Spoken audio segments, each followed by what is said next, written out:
Barcelona in the Gothic quarter where he asked you to dinner. Or an amazing meal. Could be made of nothing more than broccoli and some kohlrabi, but shared with somebody really special in a garden, and it tastes better than any meal you've ever had at Pear Sam. That, to me, is what it's all about, right? That's the stuff that life is made of, those experiences. That's what we're going to talk about tonight. That's social media, is how these people are helping those experiences to go online, and how they're using their online personas to help those experiences.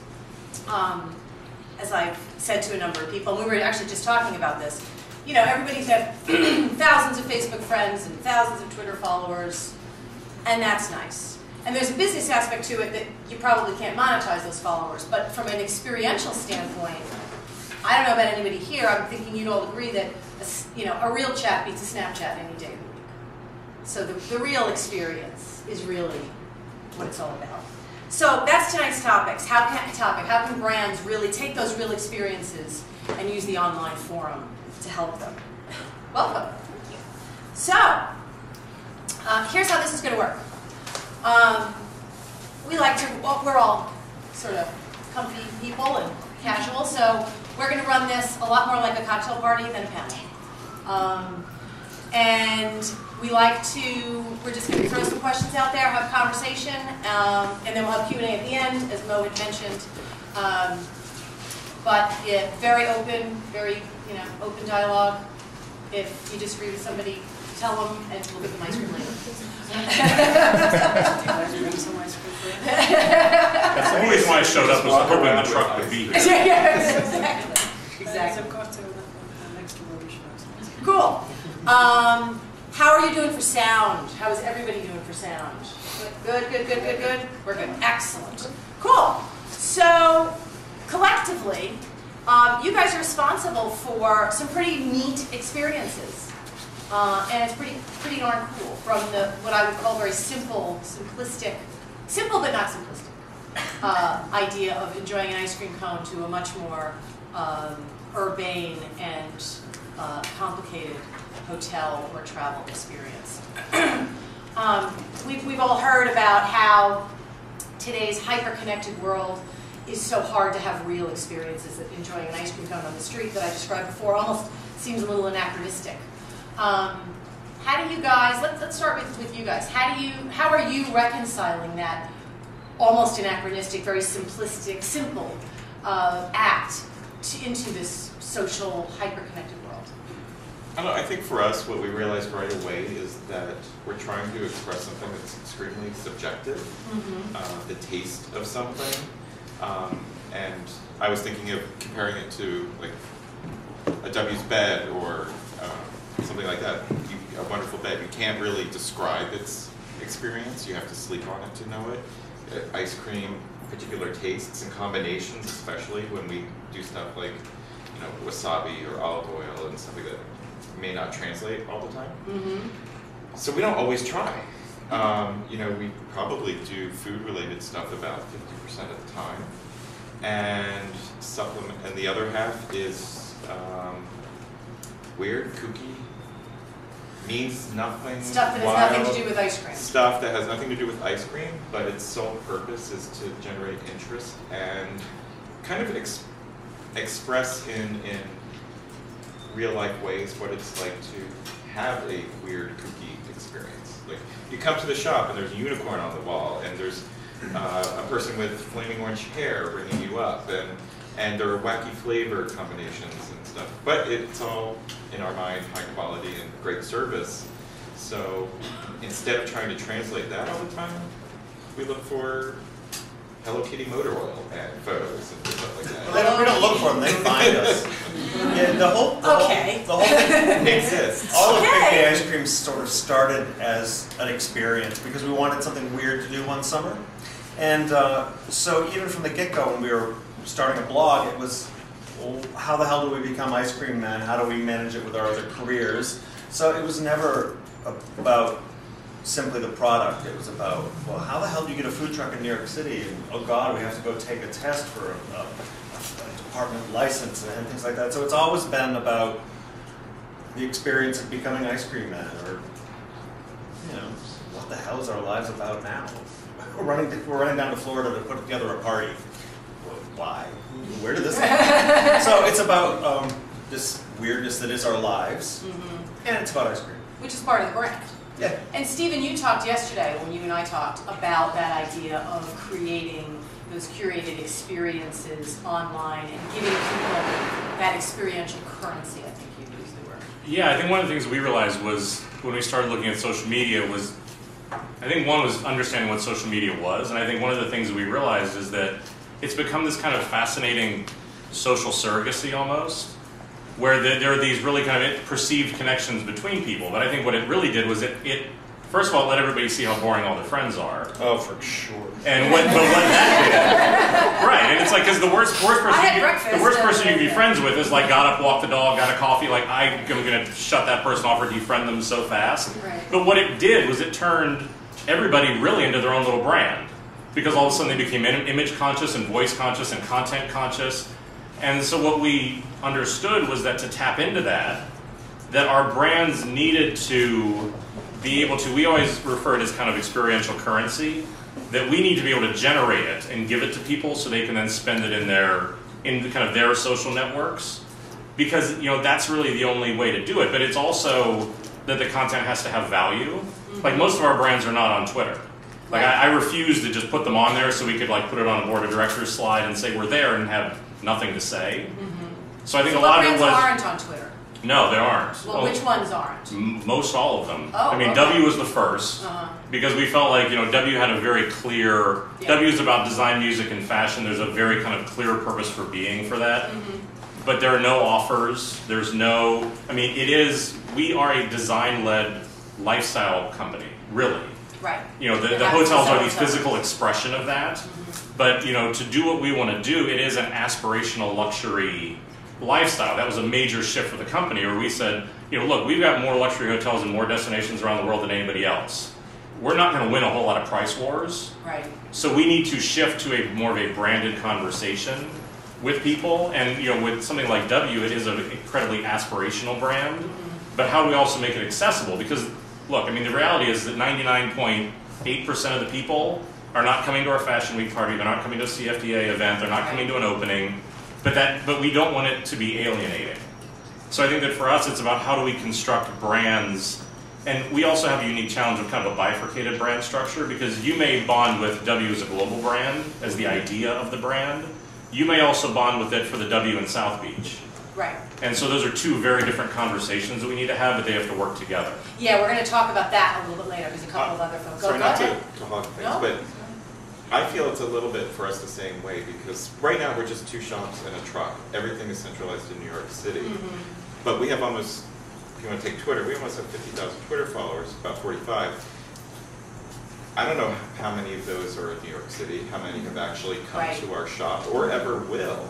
So if we want to keep these people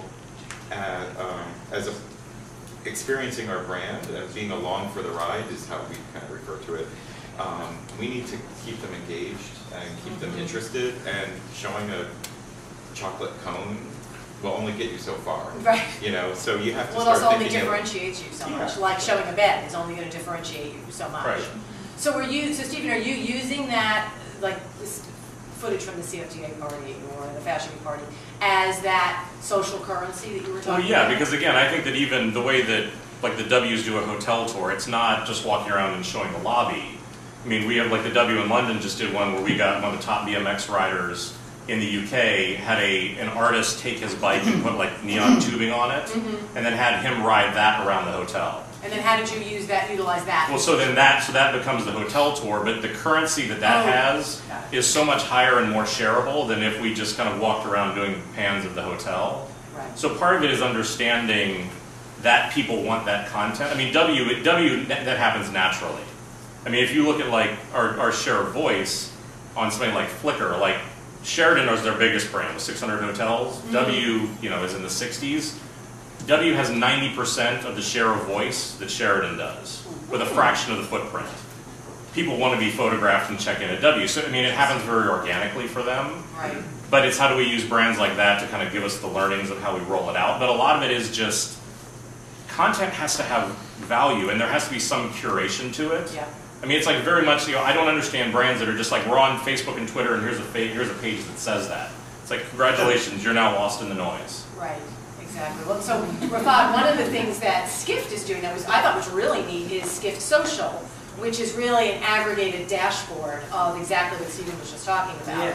And so that curation aspect is also something that you guys do a lot. Yeah, of. so travel, it's very interesting because the travel and leisure, generally so the category that we're in, is in real life a very experiential thing. Right? Yeah. You actually do physical things as opposed to finance. So trying to translate that to social means different things to different parts of the industry. In hotels, the biggest challenge is what he said of the corporate brand versus the hotel itself. Right. So a lot of the brands don't allow hotel properties to have their own social media part. So it's driven from the corporate part. But it's very, different brands use it in a different fashion. Airlines, of course, one voice. Right. Airlines were the first ones to embrace social, really as a means to, this was back when flash deals were big, everybody was doing those flash deals, unicorns of the world. Right. So airlines were really the first ones to jump on it to tweet really, to start with. Well, to tweet deals. Deals. Right. Jet Airways, I think, was the first one to do that. They had Jet Cheap or something, it was horrible. And they used that to start. So they're now the largest, their following is the largest primarily as a result of that early thing that they did. Destinations are very different. So destinations, which is whether it's Australia or New York City Board, they're probably the most evolved in terms of using all these tools just because of the richness of the content that they have, whether it's people who are visiting these places taking photographs or all kinds of other stuff. So they're using, so hotels, not so good on Twitter, more Facebook, Pinterest, Instagram, YouTube to some extent. Airlines, Twitter more than anything else. But that sounds less like an experiential play and more like a deal play, right? I mean, Starwood is doing this W, let's just use W. W is using it, and to use Big A Ice Cream, let's just pretend they're a travel brand for a second. They're using it more as get a little bit of this. You can't go $500 a night for the W this weekend, but I can feel like it. Yeah, because for us, people will find offers. Like if they're looking for them, they'll. And again, I think for us to look at a brand conversation, I'm not saying that without doing air quotes. I think you have to. Well, no, that's right. I mean, because most people are like, it's a brand, but they don't know. Again, if I'm posting, deals or shots of ice cream, that's not a brand conversation. That's you talking to yourself.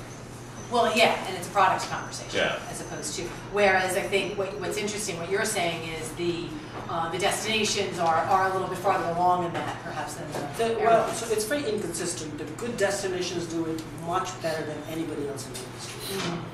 Tourism Australia, which has the highest numbers of likes on Facebook, I don't know what that means. They have the highest. We were just discussing that probably means nothing. They're the highest number of followers on Twitter and Instagram. And so they literally use that to raise their count. And their 2013 goal is to be the most talked about destination on the planet. What about, but Yeah, what does that get them is sort of interesting. And from an experience, how am I sharing the experience of being in Australia? and their whole thing is, so you were saying you guys do the content and let others then share it.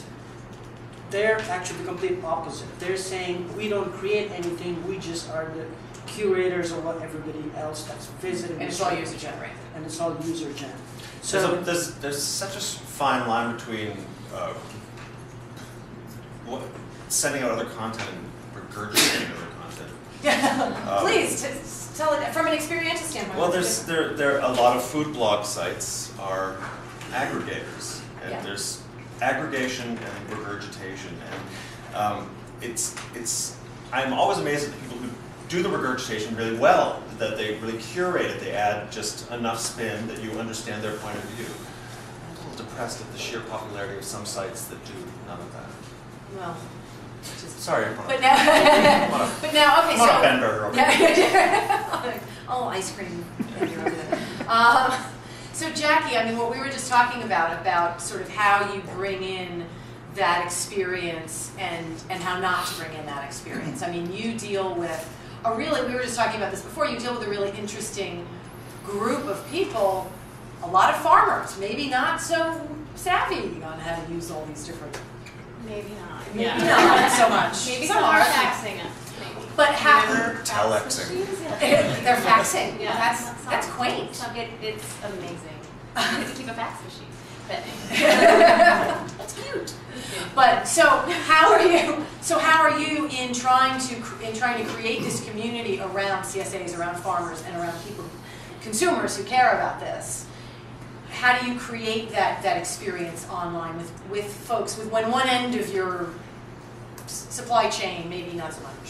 it's a constant challenge. Before I address that though, I just have to profess our love for you on behalf of the staff at Fast Food. I do. Because when they knew that I was going to be on this panel with you, they were like, oh, you're what? And everyone, we all follow you, we all think you're so funny, and so I had to... I can't pay them to do that. Tell them out of the way to get on the panel tonight, so anyway, I had to just get that. That has to happen first. Fan love, it's all good. Yeah, I mean, there's... Don't give her my address. I mean, you know, we follow a lot of food topics, but you are certainly the ones who read.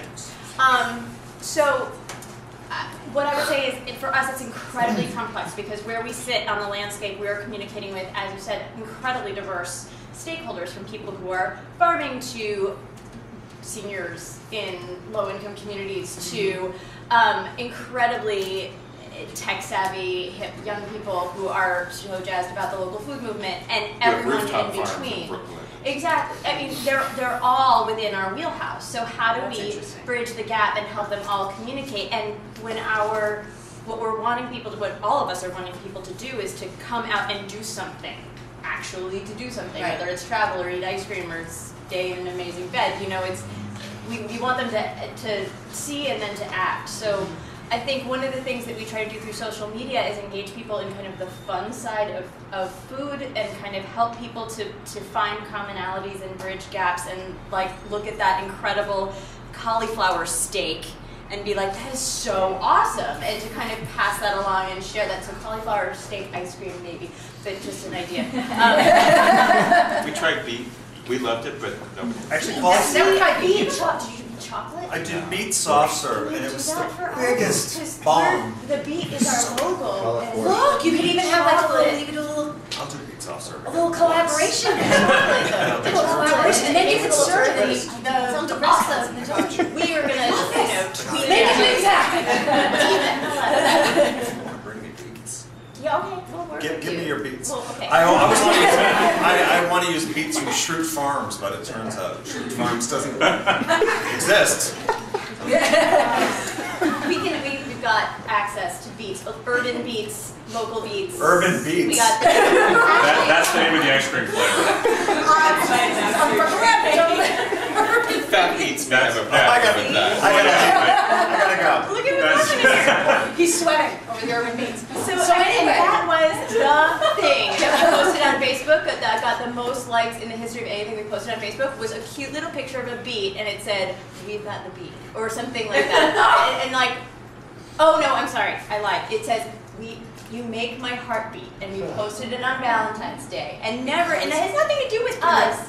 But maybe some people found us as a result of us giving something for them to post to their friends. But you found that all of those different constituencies could equally buy into that as part of your brand. Part of our mission is to engage as many people as possible in the conversation about local food and to kind of move them along this spectrum of, hey, I've heard you can get food locally, to I'm going to belong to my local CSA, I'm going to grow my own vegetables, I'm going to support my local farmer, I'm going to volunteer at a food pantry growing food and getting it donated. So like that is the continuum that we're trying to move people along. So anything we can do to start that conversation gets us going.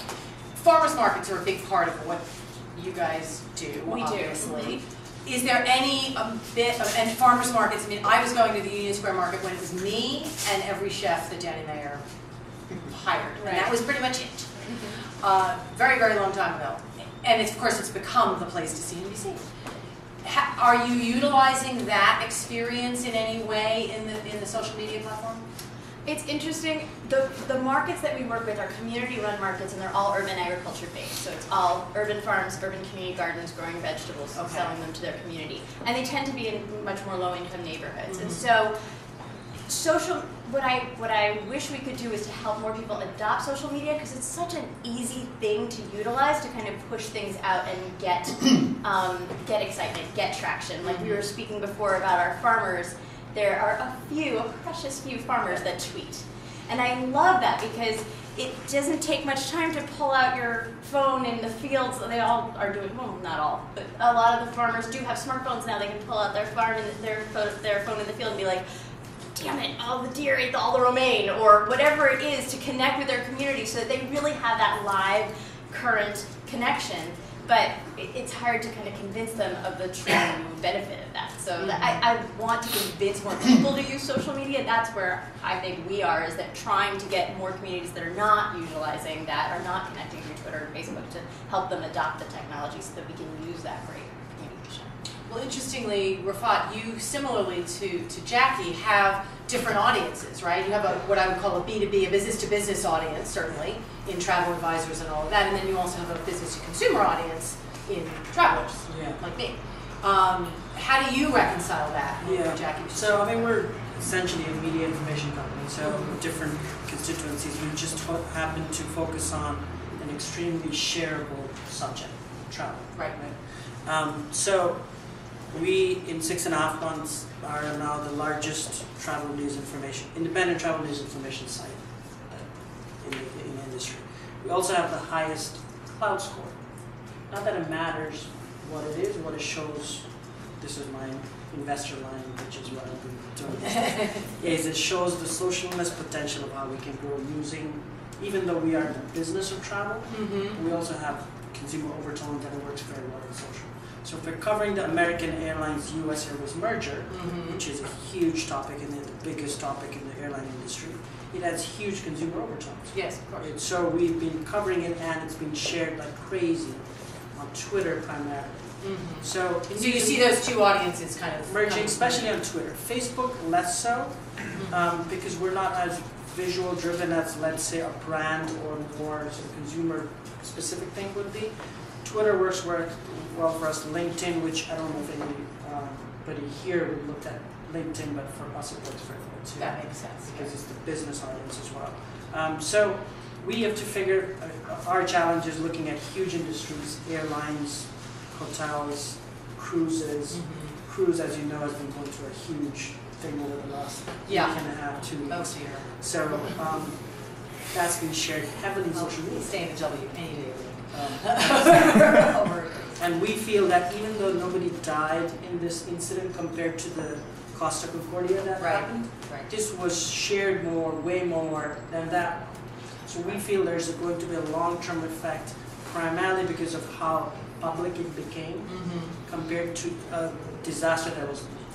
Well, that also speaks to in 12 months, because it's only 12 months ago, Costa Concordia, that in the difference in social media and its use within society in a 12-month period. And that was also off the coast of Italy, far Yeah. off. This was in US, the ship was branded Carnival. Yeah. That was not branded Carnival. So this is directly hit, and they just behaved horribly. Yeah, they kind of did. The guy, whoever the CEO was, he didn't go onto the ship until... Well, it stunk. It stunk. What I You took imagine. away was to go on Norwegian. That's what. Yeah, there you go. So, Yeah. Stephen, you now, I mean, the ultimate experiential experience walking into a let's just use the W as the example. But you have business travelers and you have leisure travelers. Do you treat those communities any differently, or from an experiential standpoint? From an experiential standpoint, you know, again, what the product that they're consuming is still the brand. Right. And I do think that one of the things that we did in social media was I think a lot of brands make the mistake to think that when you go into social media, the rules are different for you. Mm-hmm.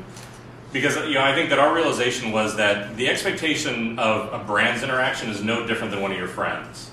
And if I walk into a W or I walk into a Sheraton or a St. Regis, and if I have a good experience or a bad experience and I turn to social media, my expectation is not that you're going to get back to me in 3 days or 4 days. My expectation is that you are going to get back to me in the next few hours. Right.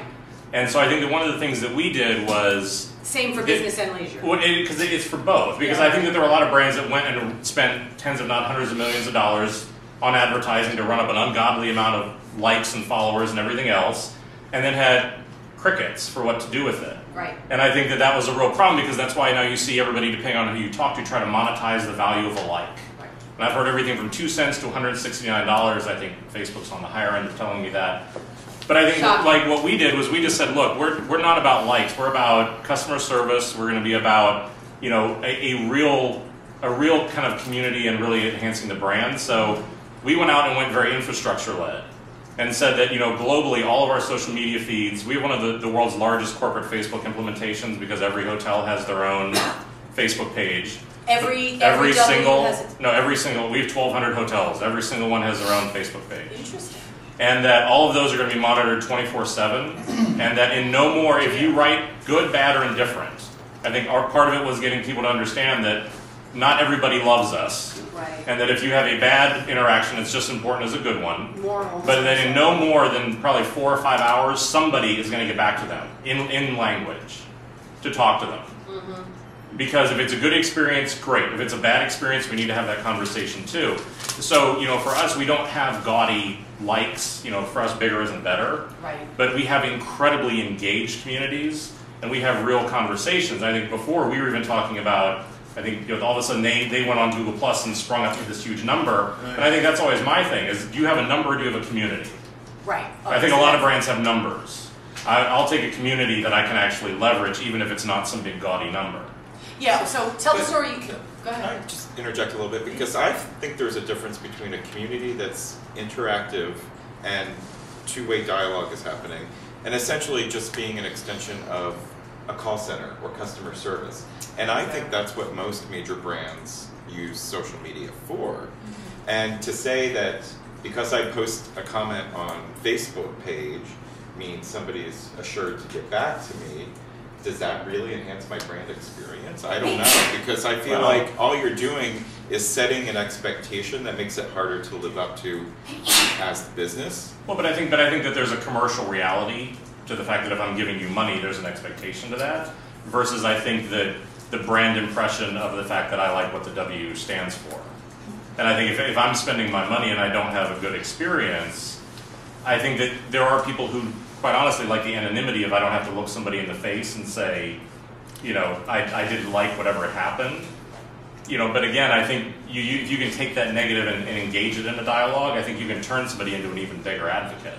And you're I engaging them just don't- publicly. Is that? Well, again, that's what I was gonna say. I don't if think you have a public problem with your forums is bill, the way to do then it. we want to obviously take that offline because I don't want to discuss, you know, the intricacies of your bill on Facebook. Right. But it is something where, you know, I think we were the first hotel company to even do like ratings and reviews where we can actually qualify that people stayed at our hotels. So I think that for us, you know, I think that there's a lot of value in an honest dialogue, good or bad, with people. You know, whenever we're trying to, you know, it's like I said, you know, it's not an insignificant price point for us. So I do think that, using it as a customer service channel. I mean, I think, look, I've seen plenty of them where even I'll test it and have a bad experience, and you kind of get back, you can tell like the robo-tweet or something. My favorite was during Hurricane Sandy. I figured out, no, if you post any photo on Instagram and tag Con Edison, they'll like it. Like one of my neighbors had a sign spray painted in his front yard that was like 6 feet by 4 feet, and literally it said "Kiss my ass, Con Edison." And so I tagged it, tagged them on it. 2 seconds later, they liked it. That's kinky. They are so brain dead at it. So I think that there are a lot that it's paying it lip service, and I think if it's that, then then that's even worse. And I think that's why for us it was like, let's make this a real. Not somebody who's just copying and pasting off a script. I would say in their defense, the dollar value is extremely high. Yeah. Typically in travel, whether it's airlines, whether it's hotels, destinations. So that means that there's an expectation that the customer service, if that's your primary means of putting stuff out there, would be used. Social media would be part of it.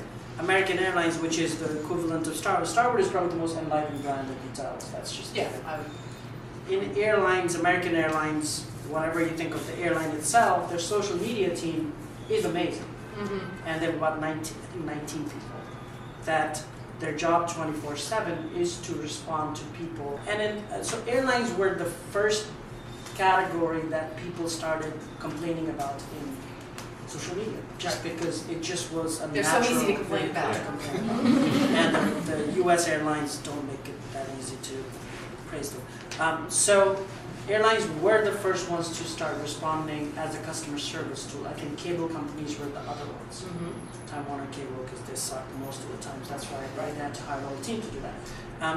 So I would argue that that's a great user. Twitter specifically for customer service, maybe not so much for hotels, maybe more Facebook there, but for airlines where they're saying, oh, I missed my flight because of this, and then they say, oh, give me your whatever PNR number, I'll look into. So essentially. But what's also interesting is that, and you were saying before, the airlines are using for what I'll call very prosaic means. They're using just because their experience is horrible. Well, for that's people sitting so in that's the the issue. stuff. Is a American? Yeah, it's an airline experience. Okay, but what about a JetBlue, a Virgin, where I get a sense. They are not the same thing. No, they're not the same thing at all. But, and we talk about this a lot in my class, it's an experiential. JetBlue is an experiential brand. American's not. Virgin is an experiential brand. Delta is on the wrong end of the spectrum, unfortunately. So how are JetBlue or the likes thereof, JetBlue and Virgin using the social media channels to enhance the experience of flying Virgin and how it differs from flying Delta? Do you wonder if the people who handle the social media accounts for customer service on airlines, do they take away their shoelaces every morning? Yeah. That's gotta be You can't wear them in the first place. Yeah, those are tough targets. They want to go first. So, Which may be worse. So, are any of what I'll call more experiential airline brands? To his point, they're using JetBlue, Southwest, Virgin, which are more experienced, which have more sort of defined personalities. They're using the extension of their own personality offline to use. So Virgin America, especially on Facebook, is more cheeky, right? If that's in tone of voice, word in Facebook. JetBlue keeps talking about his friendliness and all this other stuff that they do. Southwest, I don't really recall exactly, but but those three, because they have a defined personality offline, that at least they try to do that on social media. Others, they're like they don't have that experience. They just don't have that. I mean, to me, then you're not portraying your experience. You're not being experiential in your brand if all you're doing is trying to save customers. Right. You're not growing yourself in any way. When I go onto Twitter and I look at utility companies' Twitter feeds, or if I look at airlines' timelines, and all I see is, I hate you, this happened, I hate you, this happened, I hate you, this happened, well, I have no reason to pay attention to that brand anymore. Right. So, because it's not an experience to me as a potential customer. Right, but it seems also more transactional, right? So an Yeah. airline, Yeah. other than a JetBlue or a And I gotta say that Verizon, which sucks so amazingly hard, you actually can get results from their Twitter account. You know, they get back to you and yeah. they jacked up our DSL speed like 2 baud. It's amazing. It's almost dial-up. But we couldn't even get that until the Twitter people, their Twitter account interceded and got customer support over for us. So I mean, that's a different use of Yeah. the social media, is in a more transactional way. It's as interesting opposed though, but to it shows that there's no standard for customer service at a place like Verizon, because Where the call center, you're on hold for 3 hours, but the through Twitter, where they can get somebody there that day. That's So actually it's an been amazing more double and more standard that they'll allow. Right. Well, it may just be the way they're there. Yeah, however, where it's they're happening. putting their energies. But Jackie, so are you finding that the people you're trying to bring in, are they using the Twitter feed, like kind of what these guys are talking about? Are they using it the way you want them to use it, or are they using it in a different way, in an unintended consequences kind of way? So I think for the most part, people are using Twitter the way we would expect them to. And I don't think only we mean use it- Twitter, I mean all social media. I mean, but I have, since we have these smart people, can I ask a question? Because Please. we are a victim of Twitter bullying. And I don't imagine that you guys have suffered from this, because why? God, you're so wrong. Why would so I don't, there is a Twitter person out there, and they have been attacking us for years. And attacking you or attacking other followers? No, they attack us. They at Just Food is terrible bad things, because they fundamentally misunderstand our mission and believe we should be doing all these different things that we're not doing. So the schoolyard wisdom of ignore your bully and they will go away is not effective with this particular person. I mean, seriously, this person harasses us on Twitter. And you haven't blocked them? You can block. What's The problem is that you're still listening to them. Well, but, Yes. so, well, No. that statement, the Yeah. problem is you're still there. It is okay to so fire a that's all customer. we can do, is like ignore Well, is the way. But the one thing I would say, and maybe this sounds strange, is I think if you are doing something right, or if you have a great brand, means people will hate you. Yes. Right. Because, I mean, again, because I think to have a clearly defined brand means that you are something, but it also means I am not something I else. think if Also, you're really, not enough people hate us. I think if you're Well, really, but that's, I mean, but even like a brand like W, I mean, we got, I mean, just as an example, like whenever gay marriage became legalized in New York City, we were one of the first companies that went out and said, you know, we're really going to openly support this. We've always been very, you know, LGBT forward with this. We want you to come to have our weddings. We got a lot of just the PR wave of that. We got a lot of people that are supporting, a lot of people that we were the second coming of Sodom and Gomorrah. Yet they were fine with your plastic sheet and Sunday for 2. Yeah, and we do have a human Sunday package at some of the W's. But again, I do think that part of it is the acceptance of not every, you know, look, because it's like the same thing when I talk to somebody about branding. They're like, who's your audience? It's like everybody. It's like bullshit. Unless you're Pepsi or McDonald's, your audience is not everybody. And I think, you know, whenever you start doing something and doing it well, and as soon as you stand for something, people will hate you. And I think it's what he said. It's just, okay. Just ignore. Yeah, you guys were talking about it before, but the fact that once you got to, what did you say, about 1,000 followers on Twitter, you started with the bullies. I really think that Because you can't please everybody. if you want people to love you, then you're going to get about a 90% success rate, and the other 10% are going to really fucking hate you. You can maybe go for 100% we like you, but I'd rather have 90% of people burning hot passion and loving us, and accept that You all agree with that? having a strong voice on us is going to get us 10% loathers too. But you know, those 90% are committed. Yeah, they're I the agree, people because that they're have your committed, back. and it proves you have a point of view. Yeah. You need to have a point of view to be a strong brand. And eventually, if you stick to your point of view, we've found that the people who are the real naysayers start dropping off. You know? Because they They just just get get tired of it.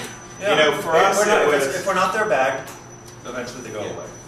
we were very specific when we started. We were soft serve, dairy-based ice cream. We were not low-fat, non-fat, vegan, anything Thank goodness. along those lines. We even got people saying, well, how can you be gay and not be low-fat?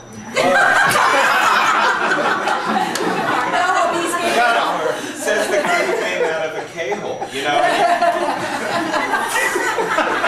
So, because we were very, and when you're dealing with those vegan circles and local circles and stuff like that, people are very opinionated.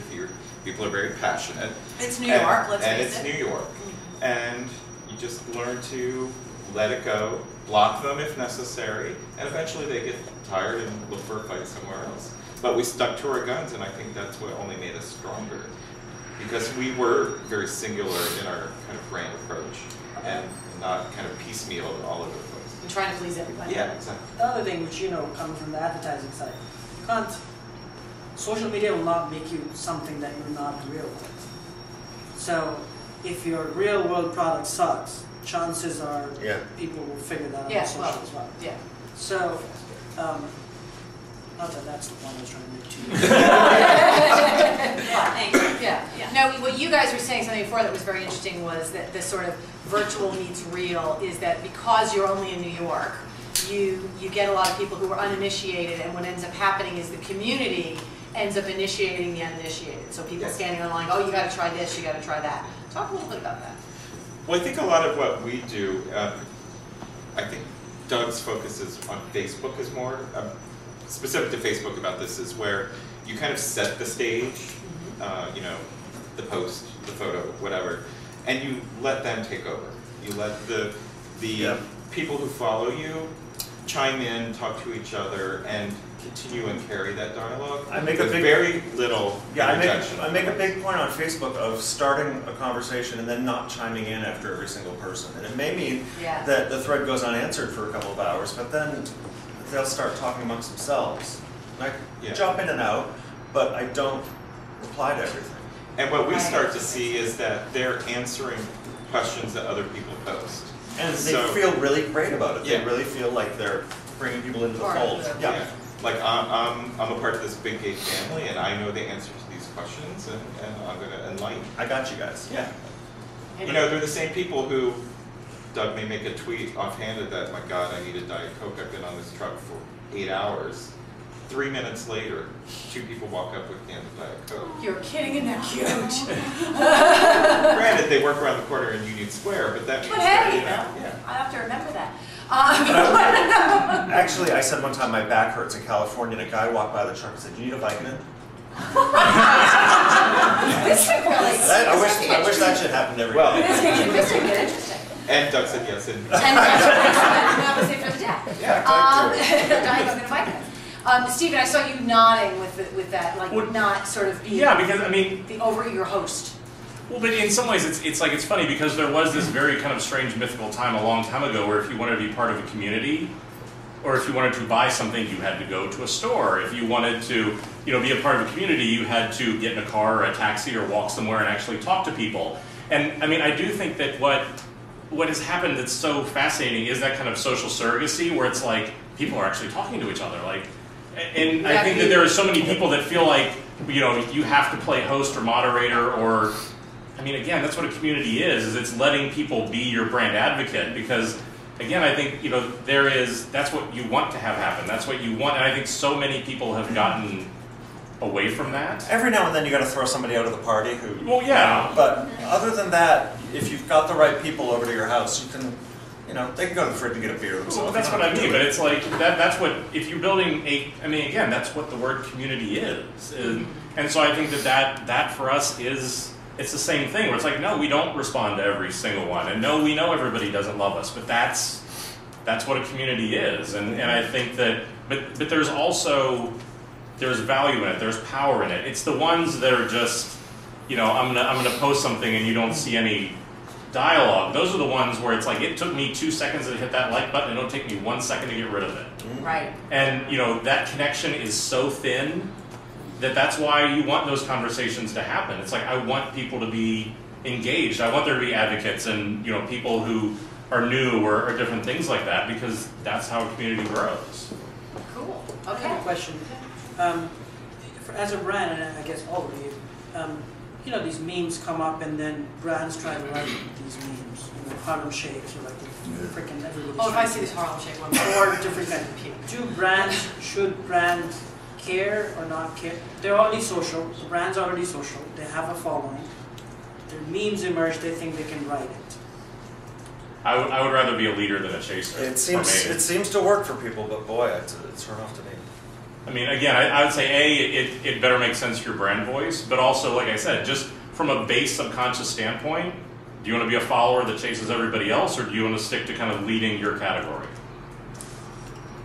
I still listen to CDs from 1983. I don't really know what these are.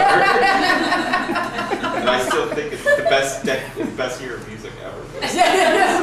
That's a story for another time. Well, thank you. I want to start.